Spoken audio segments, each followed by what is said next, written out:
কখনো white ball না দেওয়ার জন্য তিনি ব্যাট মুছিয়ে তেড়ে যাচ্ছেন আম্পায়ারের দিকে, আবার কখনো সেলফি তুলতে গিয়ে ঝামেলায় জড়িয়ে পড়ছেন ভক্তের সঙ্গে।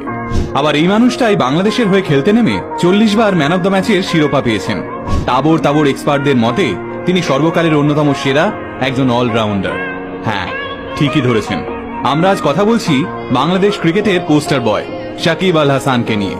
কথায় কথায় মাথা গরম করে ফেলা এই মানুষটা কিভাবে হয়ে উঠলেন বাংলাদেশের সর্বশ্রেষ্ঠ অলরাউন্ডার, আসুন আজকের ভিডিওতে সেই কথাই জেনে নিই। বরং বাংলাদেশের হয়ে ক্রিকেট খেলার সময় তো তিনি খবরের শিরোনামে থাকেনি, কিন্তু যখন তাকে 1 বছরের জন্য ক্রিকেট থেকে ব্যান করে দেওয়া হয়েছিল সেই সময়েও মিডিয়া তাকে নিয়েই মেতে থাকত।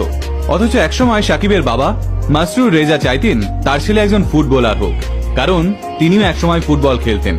স্কুলে বেশ মনোযোগী ছাত্র বলেই নাম ছিল সাকিবের।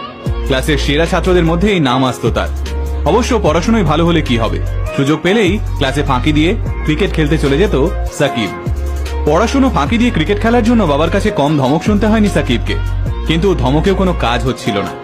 একদিন স্কুল ফাঁকি দিয়ে ক্রিকেট খেলতে যাওয়ার জন্য সাকিবের সাধের ব্যাট ভেঙে দেন তার বাবা। এই ঘটনাও তাকে ক্রিকেট থেকে দূরে সরিয়ে রাখতে পারেনি।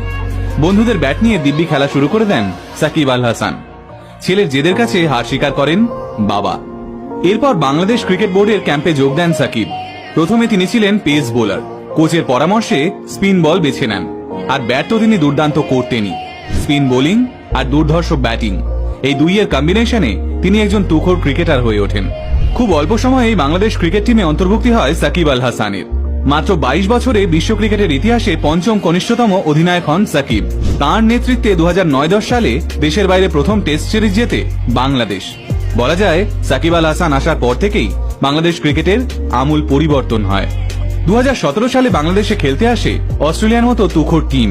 ওই বছরেই প্রথমবারের মতো অস্ট্রেলিয়াকে টেস্টে হারায় Bangladesh. Man of the match হয়েছিলেন সেই সাকিবই।